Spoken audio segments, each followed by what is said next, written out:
Vai, vai, vai, corri, corri.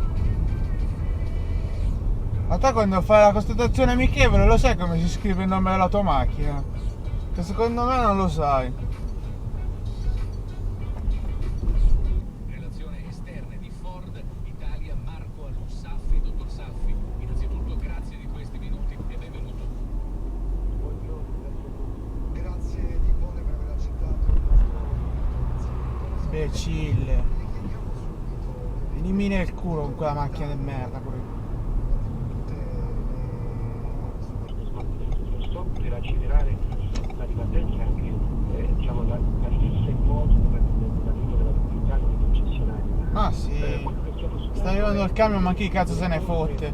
In qualche maniera incentivi il cliente. Trova cosa, mettevo dentro ancora 2 o 3. Vabbè. Vabbè. Tranquilli ragazzi, in mezzo alla strada, tanto voi chi vi ammazza? Che due deficienti. Ma stanno camminando in mezzo alla strada, ma si può? Questo è parcheggiato? Sì, è parcheggiato. Cosa sta facendo? Pure il retro.